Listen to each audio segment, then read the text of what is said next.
Welcome to another fun-filled episode of Community Solutions Minnesota Radio Podcast. That's right. This is Jason Bradley. I've got more fun than you can handle today as my partner, Mr. Andrew Richter, is here with me. Tons of fun. Tons of fun, literally. We're going to talk about something that I know you guys have just been burning to learn about.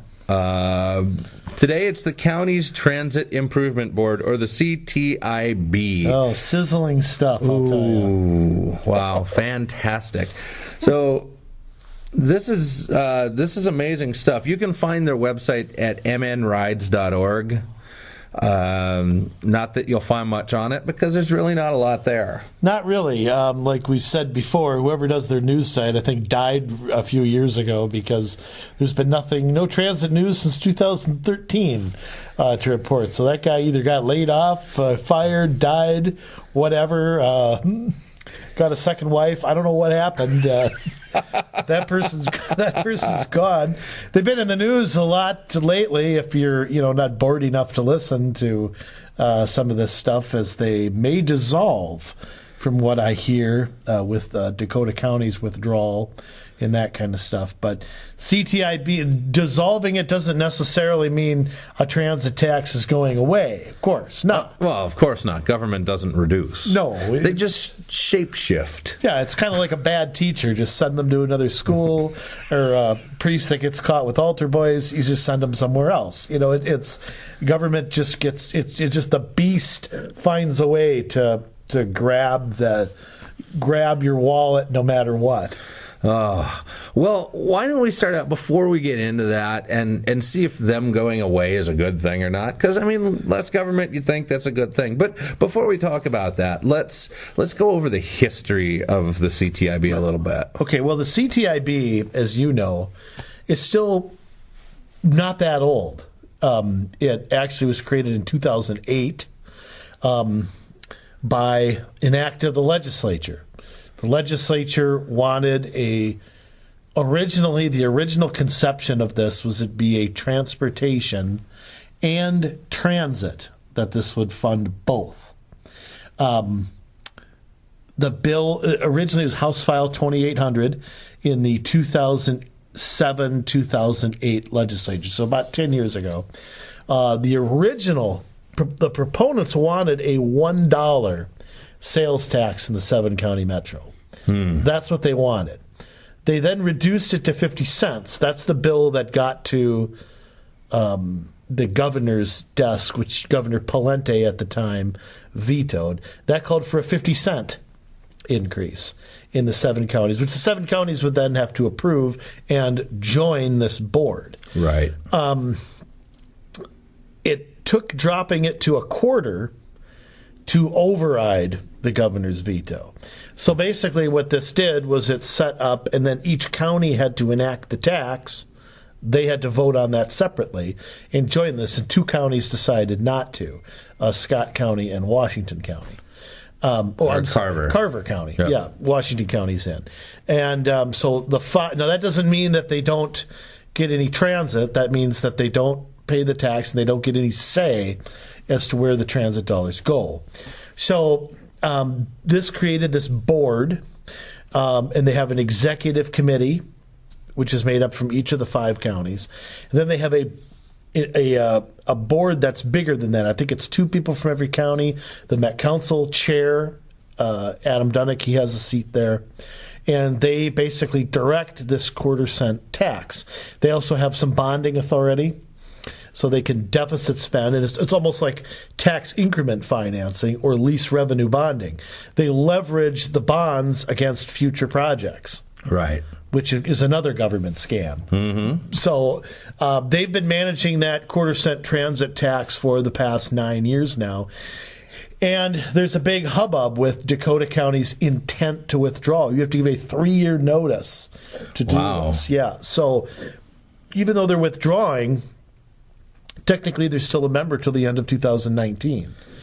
So if the CTIB then votes to dissolve, which is something they're talking about, the counties then themselves can enact a 50-cent sales tax Now, the thing about the CTIB that makes it different, and we should mention this, counties have been interacting and making agreements with each other all the time. Right. That's happened since before Minnesota became a state. The difference was the power to tax. That's the difference. And the power to direct these funds. And they have a current map of operational transit ways. That's everything from the Blue Line, which right now is just Minneapolis to the Mall of America. Yes. Of course, they want to expand that to Brooklyn Park. Right. The Green Line, which is the central, the North Star. And in the future, Southwest, Botno, Gateway, Red Rock, Northern Lights, Rush Line, everything that's in some stage of planning. Right. And they are the ones who fill in the gap between what riders are paying and what it actually costs to operate these things. Right. That's where your tax subsidy comes from. So it's kind of a part of what you and I have called Minnesota's shadow government, that there's all these arms of government that are out there. Some are voted in, some aren't. And this is another one where the counties join together, they appoint themselves to a board, and then they direct millions and millions of dollars that you and I have no control over. Right, and there's no accountability that way either, because you don't really have an eye into what the CTIB is doing. But it's designed to be that way. It's designed to be so that these transit projects can go forward without anybody being able to stop them. It's that way on purpose. Right. We got to understand that the whole point of this was to expand transit and not have the battles at the legislature and that kind of stuff that we saw over Southwest, that we saw originally over the original Blue Line, which took a long, long time in proponents' eyes. That was originally conceived in the early 90s. It didn't open until 2005. I mean, it was a long, long time before, and the cost doubled from what was originally projected. And CTIB is what fills in that gap right now. So, but it's designed to be that way. It's designed so that regardless of election results, regardless of popular opinion, they go on, collect this tax, and push it forward. And that's largely what they've done. If you look at the hubbub over Southwest last year, where the legislature said, no, we're not kicking in. They control the state purse strings. They have the right to do that. Right. We're not kicking in this amount of money. CTIB and the Met Council came in, and I think very questionable legality that they Met Council basically wrote the project an IOU. That they're going to, like it was called a note of something, or I don't know what, but they pretty much got around our elected officials, and that's outrageous. We should all be outraged at that, regardless of your feelings on the matter. The people we elect should be making these decisions, not a bunch of people who meet in a back room somewhere. So I think it's on its deathbed, but I'm telling you, no tax is going to go away, particularly in Hennepin or Ramsey County. If you live in one of those two counties, you're going to pay this tax no matter what when you look when you look at the makeup of those boards. Oh, absolutely. And like you were saying, I mean, this really is, if CTIB goes away, I mean, it really is just a scam to get more money out of us, because they're limited at 25 cents. They're now going to be limited at 50 cents. It gives them more taxing authority, which, to me, that it's usually good when government goes away. Government never really goes away. It just shapeshifts. Well, and again, what it really boils down to is we need new people at Hennepin and Ramsey County's boards. Okay. I mean, that's another thing, too. I mean, if they didn't have the makeup that they did, we wouldn't be looking at an automatic tax increase no matter what. The people in Hennepin and Ramsey County, I can guarantee you, they are committed to transit in every way, shape, or form. I just don't see that changing. You got Anoka County is questionable. I think Dakota County is probably a negative. Washington County probably leans in favor of transit, but they haven't benefited much. One of the problems that one of the things that's rifting CTIB apart is that Dakota County and Washington in particular have been funding a lot of these projects, but the projects are going elsewhere. And I think that's been a big rift in one of the problems they've had in staying together. Right, and we look at all the projects that you named so far with Southwest and the Green Line, Hiawatha, Botno, and you look at the next things that are on the line, and you've got like the Orange Line BRT, that goes south. The Red Line BRT. I mean, these are all on the west side of town. The Green Line, really, that goes over to St. Paul, that's the only one where the east side of town really benefits from that. And I know there's been talk about the Gateway project. I know that's probably next in line after these other ones that I've already mentioned. I think that they are going to. That's probably going to end up being bus rapid transit, though. I don't think that there are the votes there to make that a light rail project that would start in St. Paul and go out west or east. I'm sorry, through Maplewood, Lake Elmo, Woodbury. Yeah. That end of town. There's the Rush Line, which is northeast, but that is in the infant stages of planning.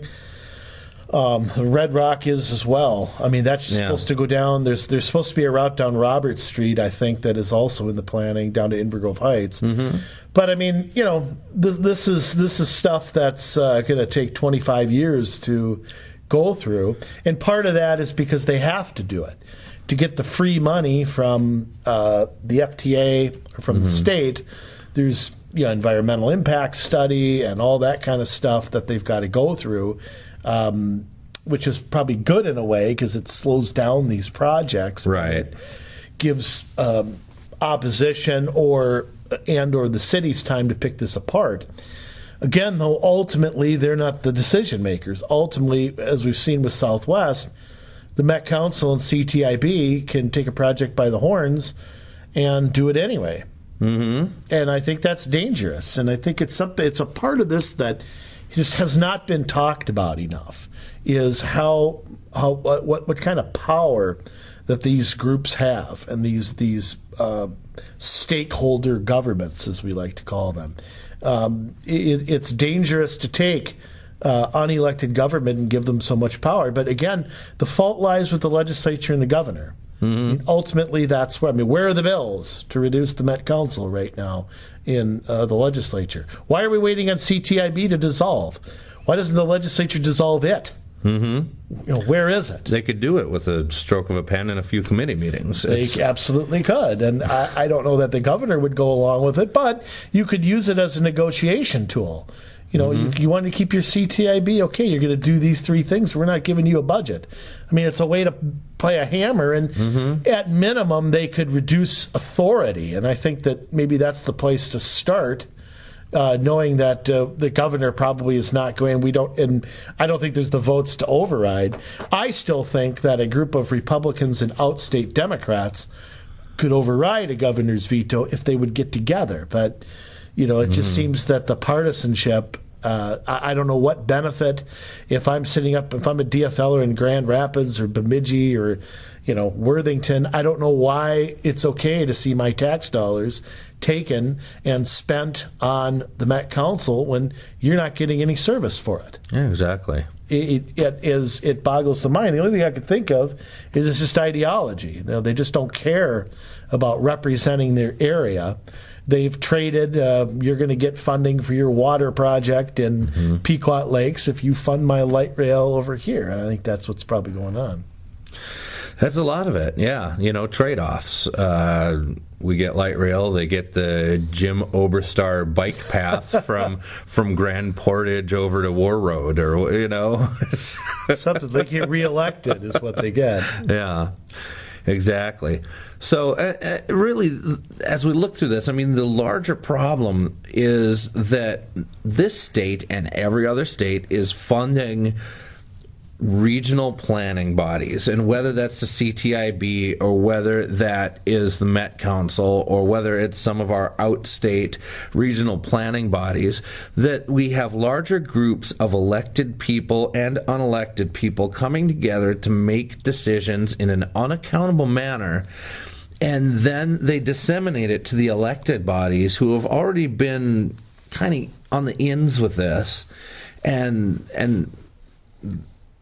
they have to do, what the regional planning bodies have dictated. Right, and I think that I want to differentiate between a regional planning body and one county working with another county on something. Yes, and that's an important distinction. Right. I think that if two counties get together and say, you know what, we need a road from city A to city B, that's one thing. I think when it becomes we're doing what somebody's telling us, that's when it gets a lot dicier. And ultimately, we've talked about this a million times, the further government gets away from you, the harder and harder it is to control. How do you control a regional body? Even if you elect officials at the local level, if the regional body ultimately has authority, your ability to make change is limited. It's not there at all, but it's difficult to do it. I mean, you look at issues, say, like in the Twin Cities. I mean, expanding 494. Lanes, the completion of 610. Yeah. None of that required a regional government. It required, the whole thing in 494 was within Hennepin County. Why does it need MnDOT's permission, Met Council's permission? But even MnDOT, I still don't understand it. Their job's not to decide what projects get done and what projects don't. Their job's to do it. Why are they deciding what roads get built? Right.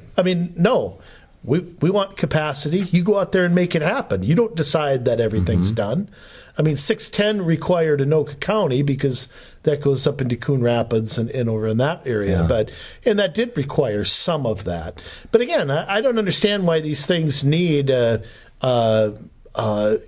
huge umbrella above it. What it needs is, the simpler it is, the better it is. Right, and what good really did the Met Council do, or MnDOT, or any of that when planning all of the they added a bike lane, and they added a... Right, but here's an example where you said cities don't always end up getting pushed around, but usually they do.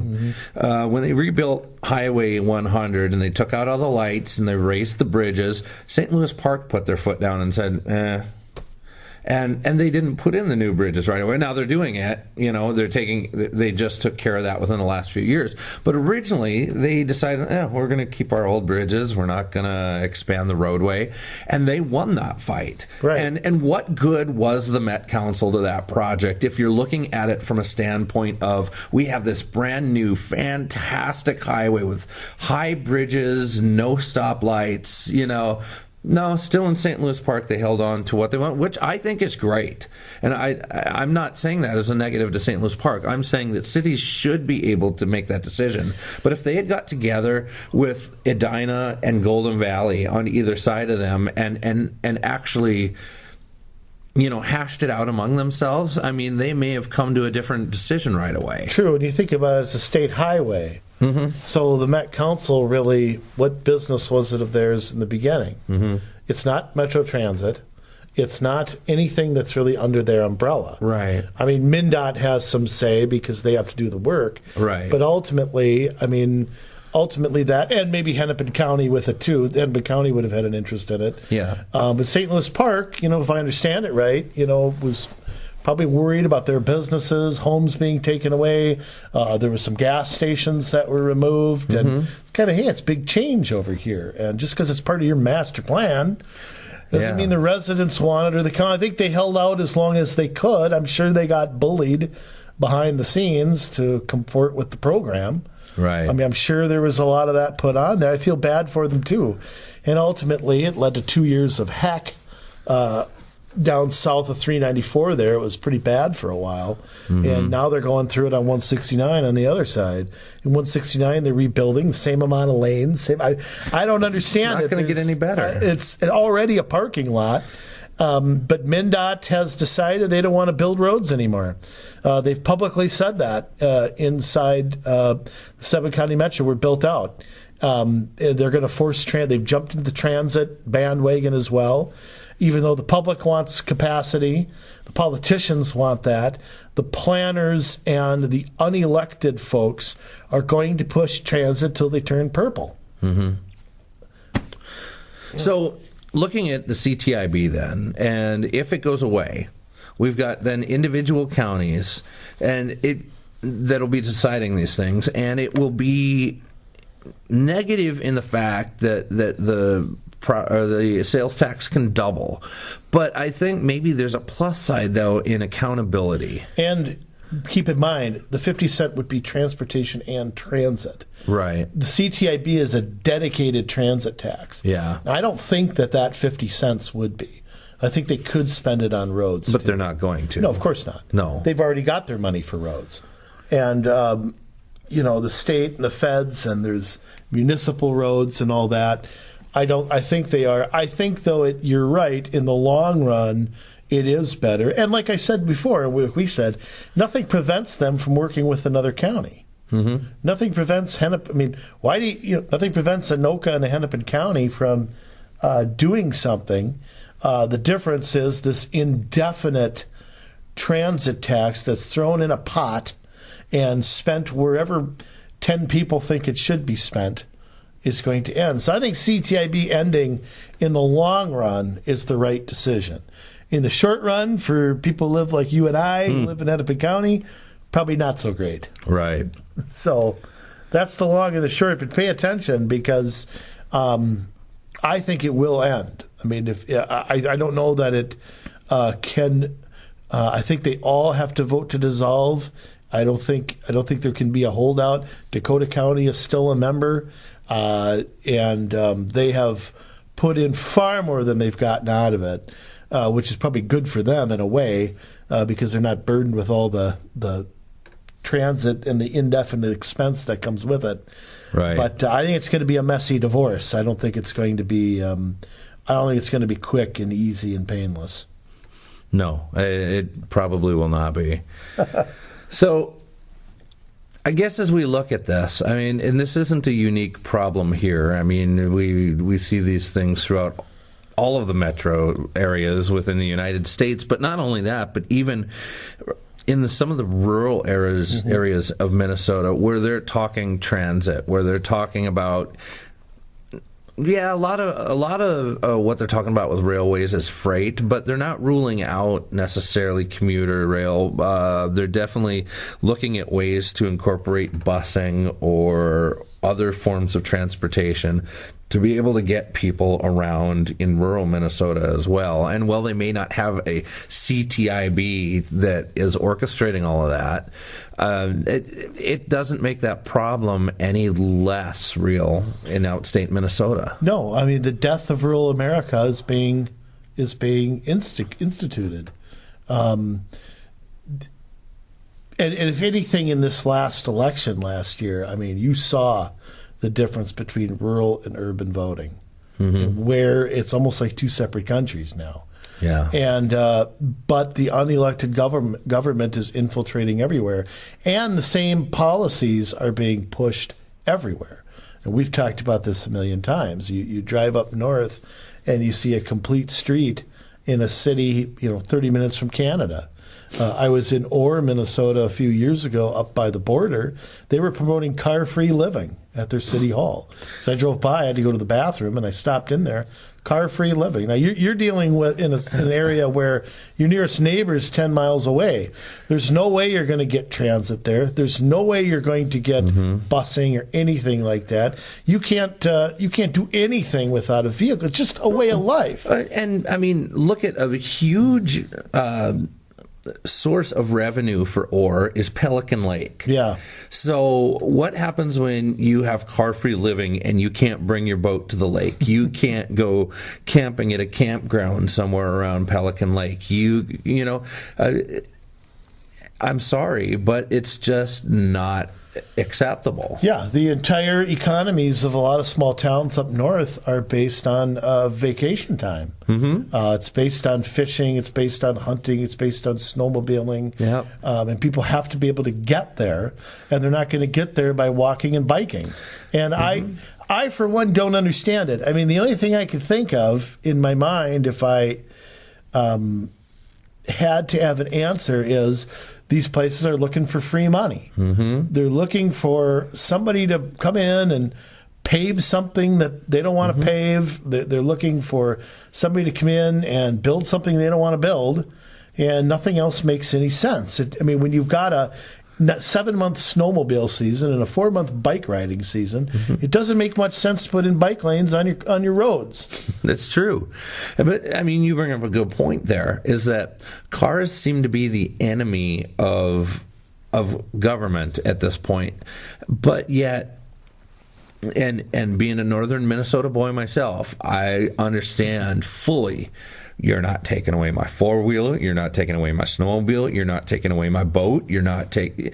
These things are staples of life up in that area. And the funny thing is, they sit and promote that all the time. Mm-hmm. If you look at Explore Minnesota, that's run by the government. Yeah. And yet, what you're supposed to do, get there on a bus? But even running those machines, do they spit out less CO2? Are they better for the environment? No. I say no because I don't think any of it's that bad for the environment, not because I think cars are terrible or... My reasoning is different. I get it. But you get it. But I need to explain that to some of our listeners here. But that's the thing that is crazy. We want car-free living, and we want you to take transit around, but hey, have at it with all this other stuff because it's fun and it'll keep you living here. Well, the Met Council has stated that getting cars off the road is one of the things they want to do. Oh, absolutely. And they always here's another thing too that these regional governments do. They always project growth. Mm-hmm. Always. Whether that's true or not, whether they've been right in the past or not, is irrelevant. Because if they don't project growth, there's no need for transit projects. Mm-hmm. If an area is not going to get congested or more bigger, then nobody can justify it. Right. And Crystal, where you live and I used to live, is an area that has not grown in population since the 60s. And there's a lot of reasons for that. It's the baby boom, and people are moving further and further out in the suburbs. It's just a natural progression. And we're not the only metropolitan area to see first and second ring suburbs stay flat. Right. But what's interesting is where they want to put the transit is not where we're growing. So it's kind of opposite of what they say. They say we're growing, but where we're growing isn't where the transit's going. Right. So it's kind of then it becomes about social justice. Well, everybody's got to have the ability to get everywhere. Which, of course, is ridiculous. Everybody's got to have the ability to live anywhere, and once they live there, they've got to be able to get where they're going. Which is ridiculous. It's impossible to, we've been trying to redistribute wealth in this country since 1932, and it's done nothing but fail. And ultimately, if you're going to get where you're going, you have to advance to do that. Mm-hmm. Once you get a job, and you're riding the bus every day, what's your goal? To get a car. Mm-hmm. Once you get a car, you can get any job anywhere that you're qualified for. Yeah. So you get a job, but that's what's going to happen. People are going to start moving up, and they're not going to take the transit anymore. Right. Most people take transit because they have to, not because they want to. Right. Upward mobility is a real thing. Right. And it has to be. For our economy to grow, we have to have upward mobility. And that's another thing ignored by this. If you're taking, somebody in Minneapolis who doesn't have a high school diploma and sending them on, a Southwest Light Rail to Eden Prairie, what's the odds they can get what are you looking for? You're looking for entry-level work. Mm-hmm. You're not looking for a six-figure job. You can't get it. Right. So sending them out 20 miles away isn't necessarily doing anything to improve their situation. They have to do it. And I would argue it's worse. You're spending more time not working because you're commuting. You're spending more money commuting. It doesn't make sense for that individual. It's not helpful for their situation. No, but the transit promoters have come up with everything from social justice to environmental reasons to congestion to you name it. redistributing wealth. I don't know what to promote. And we're at the beginning of it in this area, not the end. Oh, absolutely. We're maybe at the end of the beginning, but quote Winston Churchill. But we're nowhere near. We've just started this fight. So I think that's another thing to be wary of. That we could sit here and talk about these little things. You look at the 2030 plan, the 2040 plan, and in about 6 years, you're going to see the 2050 plan. Yeah. And it's going to be the same garbage that you see in every single one of them. Just CTIB or not. Yeah. So. Oh, my word. So I guess to wrap all of that up, regional government, it's coming for you. There's no way to escape it. There really isn't. There really isn't. And we'll have a lot more about that in the coming weeks and months as we unravel some of these regional planning bodies regional around government, Minnesota. Boo. So what can you do in the meantime? Get on a commission in your city. If you're not going to run for office, at least get on a commission, and you can have some say. If you're on a planning commission, to be able to talk about the roads in your city. If you're on a parks commission, to be able to make sure that there's always parking available for cars, and that you're not restricting it and just having bicycles. And you had something, Andrew. Right. I mean, and also understand that. Growing government and regional boards depends on our ignorance. Mm-hmm. It depends on us saying, the problem's too big, we just can't tackle it. Well, let me tell you something. We here at Community Solutions, we heard you can't fight City Hall. Let me tell you something. You can fight City Hall, and you can win. Absolutely. Just keep that in mind. It is a daunting task. And you can have a lot of people gunning for you. But ultimately, if you think it's the right thing to do, you got to get together with like-minded people and keep that going. Absolutely. All right. Well, with that in mind, I think that's a really good discussion, and I think it's going to spur a lot more podcasts from us in the future. So another one in the can. Another one in the can. So for Andrew Richter, I am Jason Bradley signing off, and I hope that you guys will get a hold of us. comsolutionsmn@gmail.com. We would love to get in touch with you, talk about what you got going on, and I guess that's it for now. Signing off. Have a great one.